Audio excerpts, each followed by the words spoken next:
coba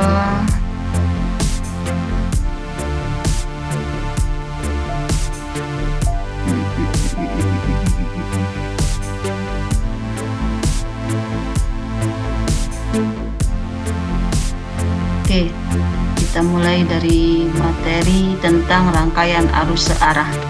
Di dalam KD ini kita akan mempelajari yang pertama tentang arus listrik dan cara mengukurnya, termasuk juga di dalamnya adalah alat ukurnya.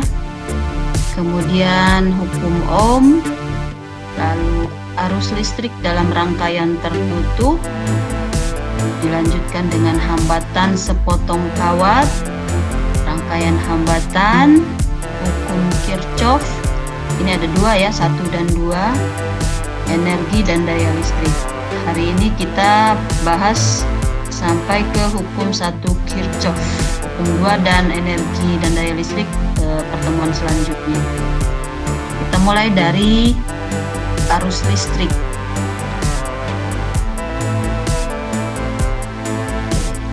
Hampir semua alat elektronik ya menggunakan listrik. Nah, listrik dapat mengalir jika rangkaian yang dibentuknya adalah rangkaian tertutup. Apa sih energi listrik? Mengapa alat elektronik dan sebagainya menggunakan arus listrik? Oke, kita akan bahas lebih dulu tentang arus listrik. Arus listrik adalah aliran, ini ada gambar ya, aliran muatan-muatan atau banyaknya aliran muatan. Nah, di sini muatannya adalah muatan positif. Kamu sudah mengenal ada muatan-muatan listrik seperti muatan negatif, kita kenal dengan elektron, ada muatan positif. Kemudian ada muatan netral. Nah, untuk arus listrik ini adalah muatan positif yang mengalir melalui suatu penghantar dalam tiap satuan waktu. Nah, ini penghantarnya ya. Arus disimbolkan dengan I. Lalu banyaknya muatan ini simbolnya dengan Q. Delta Q di sini dituliskan. Kemudian selang waktu atau lamanya waktu mengalir ini disimbolkan dengan delta T, sehingga arus sama dengan delta Q per delta T, atau boleh juga menulis I sama dengan Q per T. Oke, selanjutnya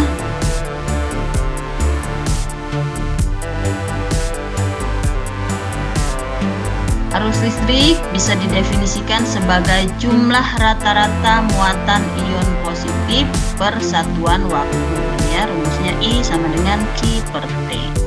I-nya adalah kuat arus listrik, satuannya ampere, dituliskan dengan simbol A.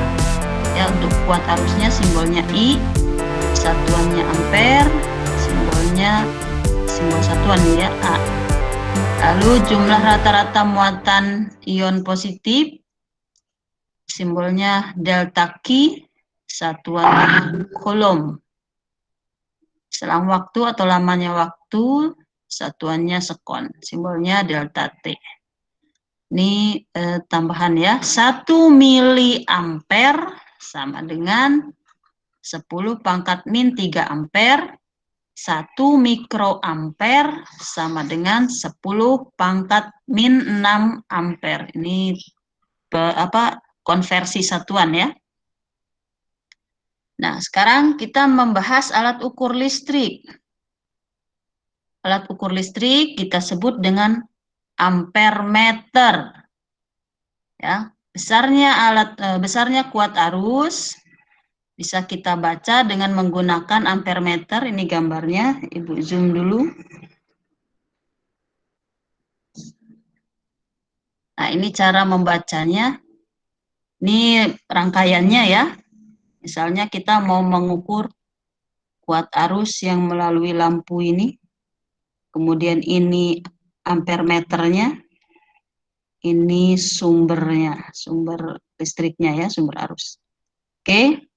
Kita lihat dari gambar, Ini adalah batas maksimum arus pada alat. Ini ada 5 ampere, berarti batas tertingginya alat ini adalah 5 ampere. Jadi dia bisa mengukur kuat arus pada alat-alat atau pada komponen yang besarnya paling besar 5 ampere. Cara membacanya, ini sudah dalam hasil pengukuran ya. Ini jarum pada ampermeter yang menyimpang. Kemudian kita lihat di sini ada skala-skalanya 0, 10, 20, 30, 40, dan 50. Nah, ini cara membacanya adalah kita lihat arah jarum menyimpang ini, dia tidak tepat di 20, kita asumsikan 19 misalnya. 19, cara bacanya ya, 19 dibagi dengan skala ini 50. Jadi 19 dibagi 50 dikali 5 ampere. Karena alat yang terpasang di sini di 5. Jadi kalau misalnya alat terpasang di sini 1 ampere, berarti kalikan dengan 1 ampere. Nah, ini diambilnya yang 5 ampere ya. Jadi besarnya arus pada gambar ini, pada gambar ampermeter, 19 dibagi 50 dikali 5 ampere. Ya, itu cara membaca kuat arus pada alat ukur ampermeter. Kemudian kita lihat alat ukur listrik lainnya. Nah, ini adalah voltmeter. Nah, voltmeter ini untuk mengukur beda potensial listrik. Nah, ini batas maksimumnya berapa? 10 volt. Ya, V. Volt. Berapa besar hasil ukurnya? Ayo, siapa yang bisa? Coba dijawab. Hari ini tanggal 26, absen 26. Siapa absen 26? Ibu lihat di sini, Mutia. Mutia udah masuk belum?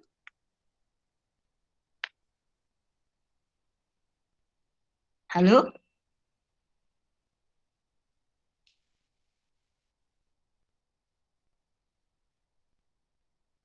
Ini Bu Ria masih ada nggak di sini? Ada Bu, Ya, iya, dijawab dong. Ayo, siapa yang jawab? Mutia nggak ada nih. Berapa besar beda potensial pada gambar? 8 ya Bu. Cara ngitungnya? 40 per 50 dikali 10. Iya, betul ya. Jadi yang lain bisa ya. Jadi ini soal sering keluar di UN. Kalian sekarang udah nggak ada UN ya. Jadi ini cara bacanya. Lihat jarum menyimpangnya di skala 40 dibagi dengan 50 kalikan 10 volt ya. Oke, ini untuk membaca hasil ukur dengan voltmeter. Voltmeter ini alat ukur beda potensial listrik. Oke. Nah, selain ada ampermeter, ada voltmeter, kita juga mengenal yang namanya multimeter. Multi artinya banyak, sehingga multimeter ini adalah alat ukur yang mengumpulkan beberapa alat ukur menjadi satu. Dia bisa mengukur arus, dia bisa mengukur beda potensial, dan juga dia bisa mengukur hambatan listrik. Ya, jadi dia bisa berfungsi sebagai ampermeter, voltmeter, dan juga ohmmeter. Ya, sering kalau yang punya alat elektronik yang suka itu ya ada alat ukur multimeter. Kita lanjutkan, itu tadi sudah tentang kuat arus dan alat ukurnya, cara mengukurnya. Kita lanjutkan dengan hukum Ohm. Ini ada contoh soal. Kita lihat. Oh, ini mengukur beda potensial antara titik A dan titik B. Oke, kita langsung ke ini aja dulu, ke ohmmeter. Oh ya, kalian sudah download modul yang Ibu berikan belum? Sudah, Bu. Ya, nanti kita singgung juga yang di modul. Hukum Ohm. Hukum Ohm ini menyatakan bahwa pada suhu tetap, kuat arus yang mengalir pada suatu penghantar listrik besarnya sebanding dengan tegangannya. Ya, jadi I berbanding lurus atau sebanding dengan V, atau V berbanding lurus dengan I. Ini diungkapkan oleh George Simon Ohm, sehingga hasilnya kita sebut dengan hukum Ohm. Oke, kita lihat. Nah,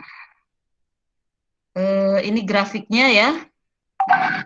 V, tegangan dengan satuan volt, berbanding lurus dengan kuat arus, satuannya ampere. Ini kesebandingannya kita nyatakan dengan R, atau hambatan dengan satuannya volt. Sehingga dari grafik ini kita akan cek ke dalam perumusan yang tadi bahwa R sama dengan V dibagi I. V-nya beda potensial, I-nya arus. Nah, R hambatan listrik, ini simbolnya seperti tapal kuda ya. Ini ohm, lalu ini beda potensial V, kuat arus A. Nah, ini bisa kita ubah dalam perumusan V sama dengan I dikali R. Nah, ini Burian nyebutnya Pak Insinyur. V sama dengan I kali R. Oke, kita coba contoh soal.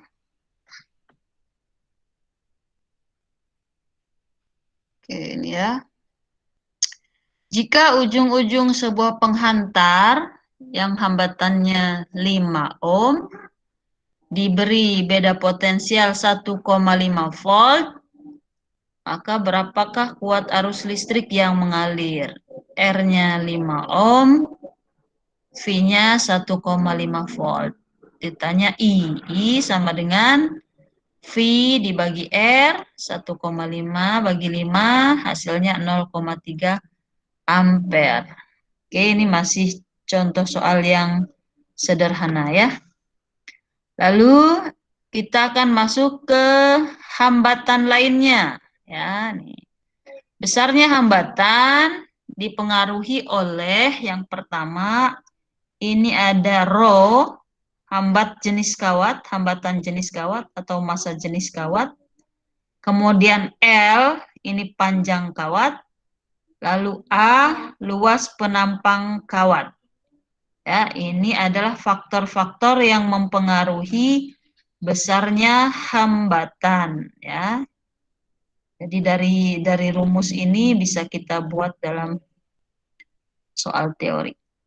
Nah, untuk ini tabel ya, untuk hambatan lainnya ada dua perumusannya. Oh, enggak di sini enggak diberikan. Ya, jadi ditambah satu lagi ya yang mempengaruhi hambatan selain yang tiga tadi, selain hambatan jenis, luas penampang, dan panjang kawat penghantar, ada satu lagi yaitu suhu. Jadi hambatan juga dipengaruhi oleh suhu. Di sini nggak ada, nanti di modul. Nah, ini sekarang adalah rangkaian hambatan. Ada dua jenis rangkaian pada hambatan. Yang pertama rangkaian seri, seperti ini ya. Ini arus mengalir dari kutub positif, ingat, kalau garisnya panjang berarti kutubnya positif, Kalau garisnya pendek dan tebal, ini kutub negatif. Arus mengalir dari kutub positif menuju kutub negatif. Ya. Selalu itu udah selalu seperti itu ya. Karena ini adalah rangkaian arus searah, jadi dia selalu mengalir dari kutub positif ke kutub negatif. Tidak pernah terjadi sebaliknya. Yang terjadi sebaliknya adalah aliran elektron ya. Kalau ini aliran proton. I mengalir melalui hambatan 1, R1, dengan besarnya beda potensialnya V1, lalu masuk ke R2 dan V2, sampai ke kutub negatif. Lalu di sini V, ada simbol V, ini artinya beda potensial atau sumber tegangan. Nah, untuk hambatan seri, bentar ya, Ibu minum dulu nih.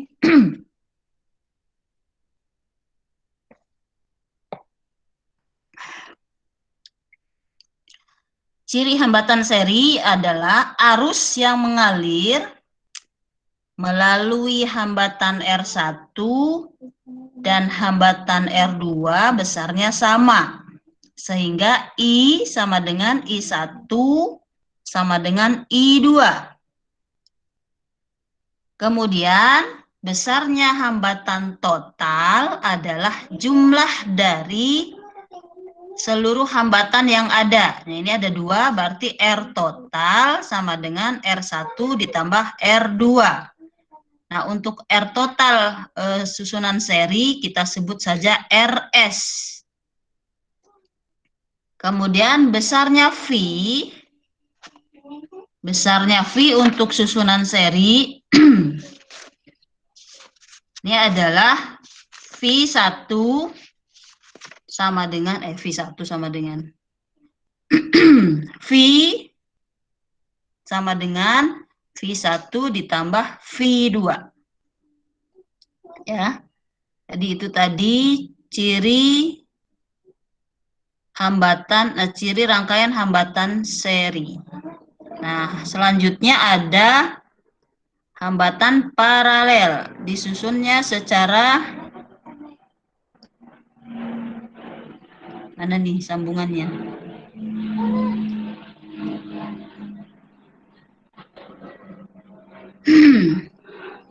Nggak bisa balik. Oh, ini ada besarnya ya. Nah, ini tadi cirinya ya.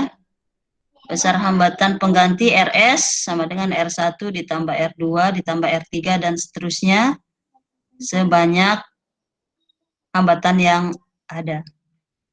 Kemudian besar kuat arus I sama dengan, oh ini dia buat perumusannya seperti ini. Ini adalah GGL, gaya gerak listrik, dibagi dengan RS ditambah R kecil. R kecil ini artinya hambatan dalam. Jadi biasanya selain di R1 ini ada nanti R kecil. Biasanya ukurannya sangat kecil ya, 0, sekian ohm. Jadi hambatan dalam. Ini sudah dikenalkan hambatan dalam. Kemudian V1 V total sama dengan V1 ditambah V2. Ini I-nya, ingatkan lagi, I yang mengalir di sini, I1 sama dengan I2. Kok nggak bisa balik nih?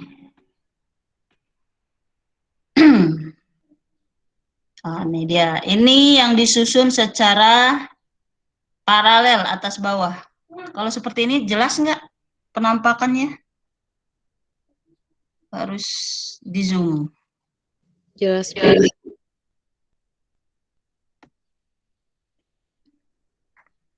Oke, ini disusun paralel. Cirinya yang pertama, kalau tadi kuat arusnya sama besar, kalau di sini kuat arusnya akan terbagi. Ya, I total sama dengan I1 ditambah I2. Nah, ini nanti kaitannya dengan hukum Kirchhoff 1. besarnya arus yang masuk ke dalam titik cabang, ini kita sebut titik cabang, sama besar dengan kuat arus yang keluar dari titik cabang. Misalnya arus yang masuk totalnya 10 ampere, maka arus yang keluar di I1 dan I2 totalnya juga 10 ampere. Bisa 8 ditambah 2, bisa 7 ditambah 3, bisa 5 ditambah 5, totalnya adalah 10 ampere ya. Jadi hukum Kirchhoff 1 sudah disinggung di sini bahwa besarnya arus yang masuk melalui titik cabang sama dengan besarnya arus yang keluar melalui titik cabang. Kemudian itu tadi arus, kemudian mencari besar hambatan, ini adalah pembagi ya, 1 per RP. RP ini artinya hambatan paralel, sama dengan 1 per R1 ditambah 1 per R2 dan seterusnya sejumlah hambatan yang ada pada rangkaian. Kalau di sini ada 2, maka kita buat 1 per R1 ditambah 1 per R2. Oke, itu kuat arusnya sudah, hambatannya sudah, lalu V-nya bagaimana? V-nya adalah sama ya. V di sini di R1, V di R2 besarnya sama. Jadi V total sama dengan V1 sama dengan V2. Oke, kita lanjut.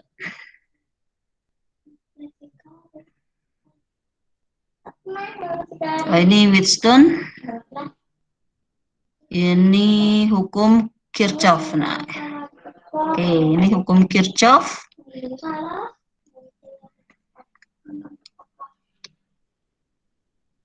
Hukum Kirchhoff 1, sigma berarti jumlah ya, jumlah kuat arus yang masuk melalui titik cabang sama dengan jumlah kuat arus yang keluar melalui titik cabang. Oke, ini hukum Kirchhoff 1. Kemudian hukum Kirchhoff 2.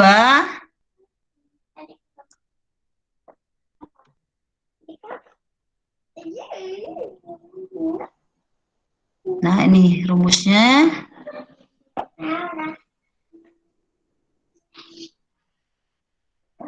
Sigma E di sini GGL listrik ya, gaya gerak listrik GGL ditambah sigma atau jumlah I dikali R. Ini juga sama V ya, berarti I kali R nih. Jumlah I kali R sama dengan 0. Nah, ini nanti matematikanya. Kenapa 0? Ini artinya rangkaiannya dalam rangkaian tertutup. Nah, nanti kita akan mengenal loop listrik arah loop ya, nih. Ini ada contohnya.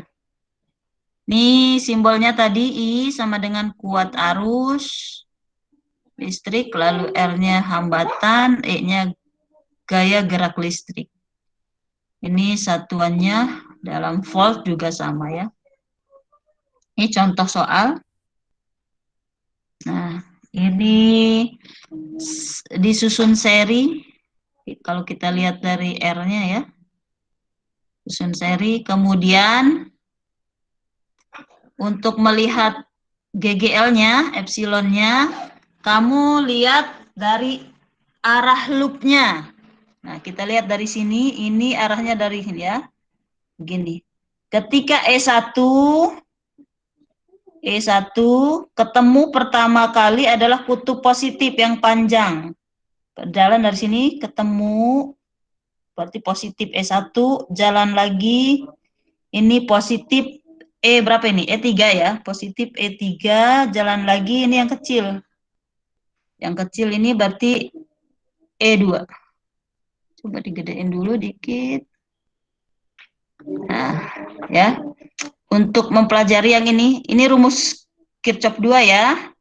Nah, yang E-nya ini ada positif, negatif, positif ini dari mana? Dari arah loop. Nih, arah loop. Ini kita membuat arah loopnya berlawanan arah jarum jam. Ya. Di sini. Ketemu yang panjang, berarti positif E1. Kemudian jalan lagi, ketemu yang panjang, positif E3. Jalan lagi, ketemu yang pendek ini, berarti negatif E2. Nih ya, seperti ini. Oke. Nah, dikurangi I, ini R-nya dijumlahkan saja, R1 ditambah R2 ditambah R3. Kenapa di sini negatif? Karena kita ambilnya berlawanan arah dengan loop ya. Jadi ininya negatif, sisanya tinggal kamu hitung.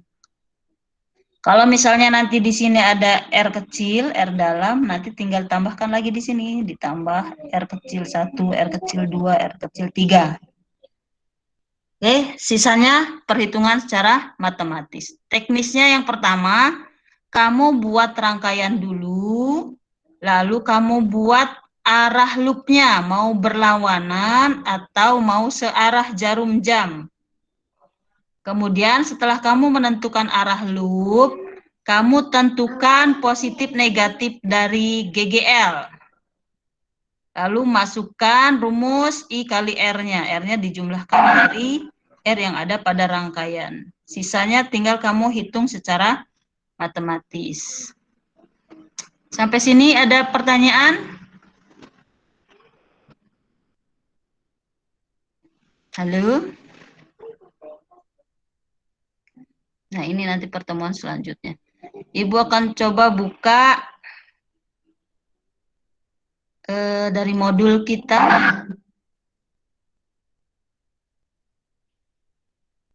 Ini modul. Nampak nggak? Nampak, Bu. Oke. Kita lihat di sini definisi arus listrik, aliran muatan-muatan positif yang mengalir dalam selang waktu tertentu. Nah, ini arus. Nah, arus searah atau kita sebut dengan direct current atau DC ya. Arus searah adalah arus listrik yang arahnya selalu tetap terhadap waktu. Dia mengalir dari kutub yang selalu sama, yaitu kutub positif ke kutub negatif. Nah, nanti kita akan belajar arus listrik bolak-balik atau AC. Nah, itu bisa bolak-balik dari positif ke negatif, negatif ke positif ya. Kalau yang ini arus DC, hanya dari kutub positif ke kutub negatif. Oke, ini perumusannya sama seperti yang tadi. Kemudian hambatan, nah ini ya, besar hambatan tadi sudah kita singgung juga, bergantung pada ini hambatan jenis, rho, lalu L panjang, lalu luas penampang. Nah ini yang nggak ada di tadi itu ini ya, yang ada pengaruh suhu. Nah ini jika ada pengaruh suhu, maka besar hambatan R sama dengan R0, ini hambatan awal, dikali dengan 1 ditambah alfa dikali delta T. Ini hampir sama seperti rumus pemuaian. Ingat nggak rumus pemuaian? Pemuaian pada zat padat. Ya, ini rumusnya hampir seperti ini, hampir sama. Lalu kita lihat contoh soal. Sebuah kawat penghantar panjangnya 3 meter, memiliki hambatan R. Jika kawat dipotong menjadi 4 bagian, maka besarnya masing-masing hambatan ya, berarti 3 meter dipotong menjadi 4. Berapa besar R yang sekarang? Berarti R yang kedua. Ini bisa menggunakan perbandingan R1 dengan R2. R1 adalah 3 meter panjangnya, R2 kita potong-potong menjadi 3/4. 3 bagi 4 ya. Nah, ini seperti ini ya. Nah, ini analisis rumus. R berbanding lurus dengan L. Nah, dari rumus ini ya kita dapatnya bahwa R berbanding lurus dengan L. Sehingga R1 banding R2 sama dengan L1 banding L2. Oke, kita masukkan rumus. L1 panjang mula-mula 3, kemudian panjang yang kedua sudah kita potong-potong 3 menjadi 4 bagian. 4 naik ke atas, 3 bagi 3, 1. Sehingga R1 banding R2 sama dengan 4 banding 1. Yang ditanya adalah R2. Jadi R2-nya sama dengan 1/4 R. Ya, itu, contoh rumus hambatan. Untuk contoh ada pertanyaan?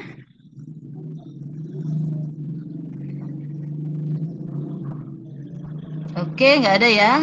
Rangkaian seri hambatan. Nah, ini kesimpulannya yang tadi. Ini disusun seri. Ada 3, kalau tadi 2, R1, R2, R3. Maka berlaku ini totalnya, R total adalah R1 ditambah R2 ditambah R3. Lalu V total adalah V1 ditambah V2 ditambah V3. Lalu ini perbandingannya untuk mencari I ya. Jadi I1 sama dengan V1 per R1 sama dengan V2 per R2 sama dengan V3 per R3. Artinya I1 sama dengan I2 sama dengan I3. Artinya besar arus yang mengalir dari A sampai D itu sama. Lalu paralel, ini juga sudah dibahas tadi. Rangkaiannya 1 per R total sama dengan 1 per R1 ditambah 1 per R2 ditambah 1 per R3. Lalu I totalnya adalah jumlah. Tadi ini kaitannya dengan hukum Kirchhoff 1 ya. Jumlah kuat arus yang masuk di titik cabang sama dengan jumlah kuat arus yang keluar dari titik cabang. Lalu V-nya ini sama semua. V yang mengalir di sini semua sama.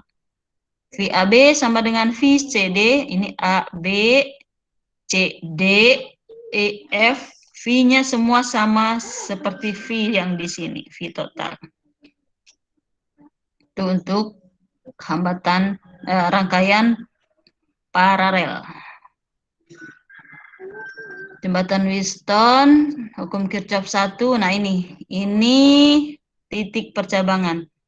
Coba kamu amati mana arus yang masuk. Ayo, siapa yang mau jawab? Mana arus yang masuk? Kalau berdasarkan hukum Kirchhoff, jadi apa rumusnya? Persamaan matematiknya? Itu I berapa ya? I1 tambah I3 ditambah I4 sama dengan I2 tambah I5. Ya, jadi kamu tinggal lihat panahnya. Panah yang menuju titik cabang itu adalah arus yang masuk. Ada I1, I3, dan I4. Lalu arus yang keluar, lihat panahnya.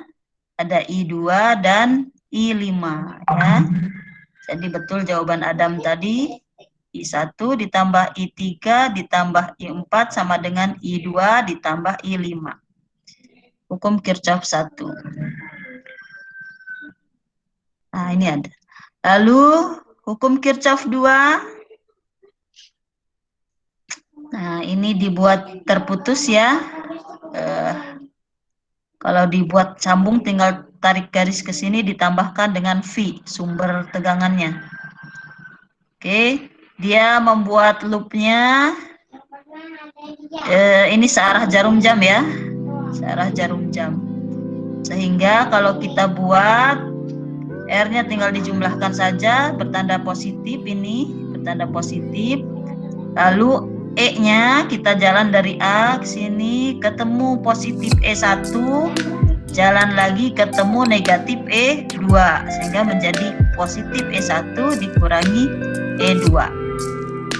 Oke ya, ini untuk hukum Kirchhoff 2. Nanti tinggal kita membahas latihan soal-soal. Oke, sampai sini ada pertanyaan?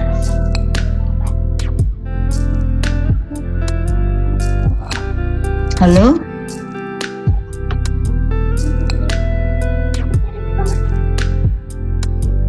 Ada yang ditanyakan? Bu. itu tadi tanda plus minus arus listriknya itu kan itu tergantung arahnya ya Bu. Yang mana? Yang mana? Yang Itu, ini? Ya. Nah iya, kalau searah berarti dia positif. Oh, Kalau berlawanan arah, loopnya negatif di sininya. Ini kan searah nih ya, searah. Kalau yang tadi kan contohnya kebalikan.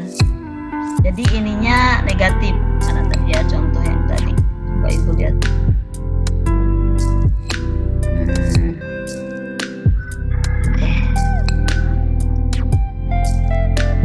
Bentar.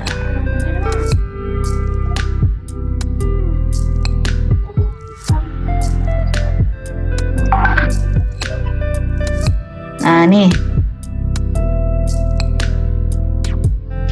ini ngegedeinnya. Kok malah ke situ? Terlalu canggih, bingung Bur ya.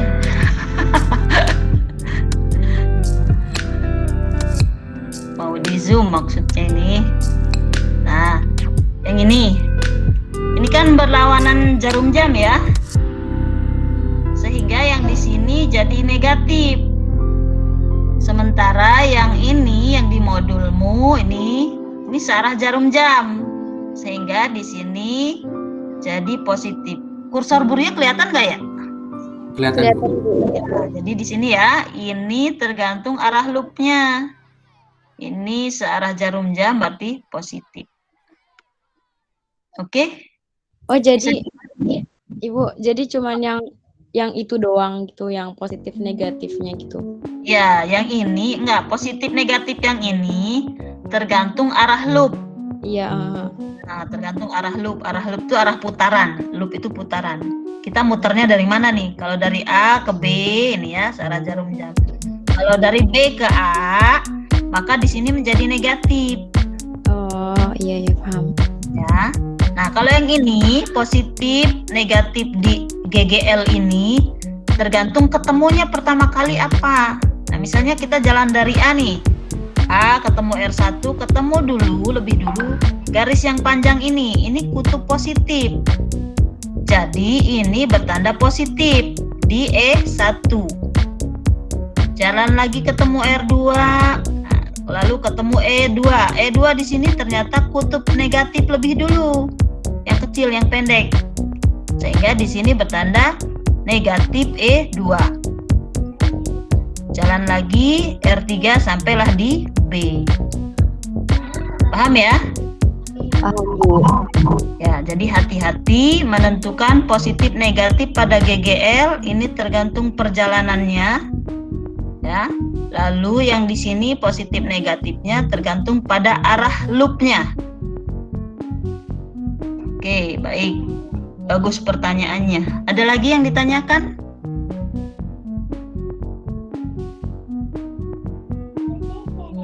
Oke, sepertinya tidak ada lagi yang ditanyakan.